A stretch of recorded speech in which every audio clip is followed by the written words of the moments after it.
Kenapa beramal? Kerana kita hamba Allah diperintah buat. Kenapa masuk syurga? Itu janji daripada Allah Subhanahu wa taala. Masuk syurga bukan kerana amal kita. Amal kita ini disebabkan kita itu kesedaran diri kita itu seorang hamba, itu aja. Itu Allah cerita pada Nabi dalam hadis riwayat Al-Hakim Tabrani sahih. Apa Nabi kata? Sesungguhnya sebaik-baik manusia di sisi Allah adalah manusia yang paling bermanfaat kepada manusia yang lain. Allah tak kata sebaik-baik manusia dia banyak baca Quran, dia solat tahajud, dia tak. Sebaik-baik manusia di sisi Allah adalah manusia yang paling baik kepada manusia yang lain. Sebab tu orang yang jaga masjid, jaga parking masjid, jaga bilik air masjid, ni orang baik semua. Anugerah Allah Ta'ala bagi.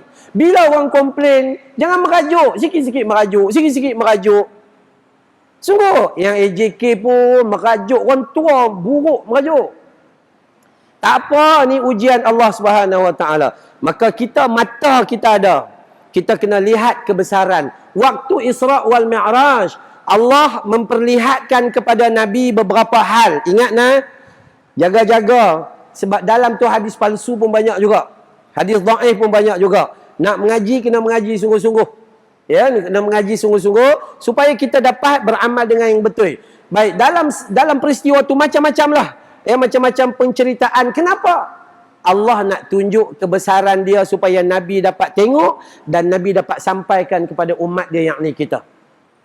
Tapi kita tak dapat juga. Kenapa?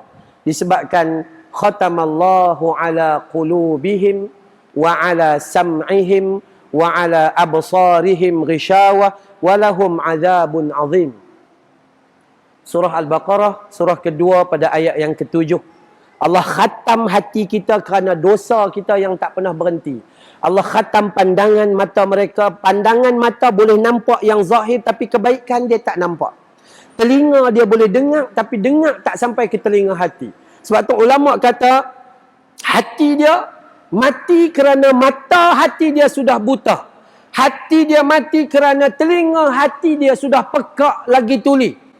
Dalam surah Al-A'raf, surah ke-7 ayat 179, Allah kata, ulaika kal an'ami balhum adal.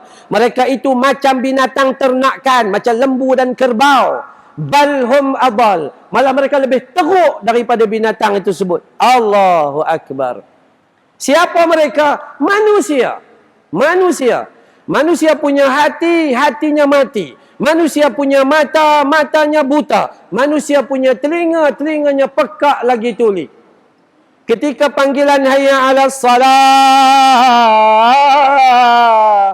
hayya 'alas salah. Dalam hadis Muslim, setan berlari sampai terkentut-kentut dengan azan. Takut. Kita, hayya 'alal falah, hayya 'alal falah.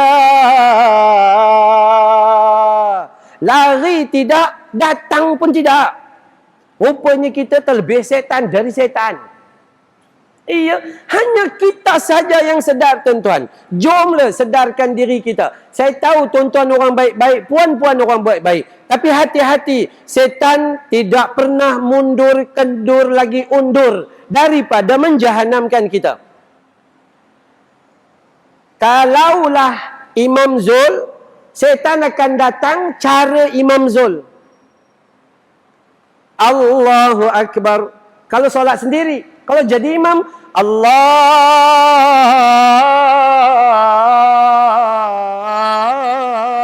Akbar. Ingatkan azan ketiga ke? Masa Imam Zul solat sendiri, Bismillahirrahmanirrahim. Masa jadi imam, Bismillahirrahmanirrahim. Masa solat sendiri, Inna a'tainakal kautsar. Tu solat sendiri. Masa jadi imam, Yasin. Bergegor kepala lutut makmum. Mana datang? Setan. Setan menjahanamkan kita. Pertama, setan kata, enggak perlu pergi masjid. Tak ada apa-apa keberuntungan. Melainkan bukit beruntung. Jangan pergi masjid. Kita kata, no, nak pergi. Setan kata nanti dulu kau pergi lambat sikit. Tunggu masa ada makan baru pergi. Pergi je, pergi. Kemudian time solat. Tak payahlah solat jemaah. Setan kata, tapi kita nak juga. Setan kata boleh. Kau baca panjang sikit masa jadi imam. Kena. Daripada awal sampai habis lingkup. Tu orang perempuan di belakang. Hati-hati. Nabi sebut dalam hadis sahih riwayat Imam Muslim, ketika sahabat tanya, ya Rasulullah, kami ada seorang sahabiah fulana, orang perempuan, siangnya solat fardu yang cukup baik, solat malam enggak pernah ditinggalkan, siang puasa enggak pernah berhenti-berhenti, kebajikannya ngaji Qurannya, pahalanya begitu begini banyak, tapi mulutnya sering nyakiti hati kawannya. Nabi kata, la khaira fiha, tiada kebaikan atas amalnya, hiya min ahlin nar, dia adalah ahli neraka. Bukan tak beramal, dia beramal. Sahabat tanya, ya Rasulullah, ada seorang sahabat ini, sahabiah juga orang perempuan, solat fardu, enggak ada solat tahajud, jaga anak 12 orang. Solat sunat enggak pernah sempat, solatnya maktubah, hanya bersedekah sepotong keju, mulutnya diam, enggak pernah nyakiti hati orang. Kata Nabi, hiya min ahlil jannah, masuk syurga Allah Subhanahu wa taala. So kalau nak masuk syurga bukan kerana amal kita. Amal kita ini disebabkan kita itu kesedaran diri kita itu seorang hamba, itu aja. Kenapa beramal? Kerana kita hamba Allah diperintah buat. Kenapa masuk syurga? Itu janji daripada Allah Subhanahu wa taala. Janji daripada Allah Subhanahu wa taala.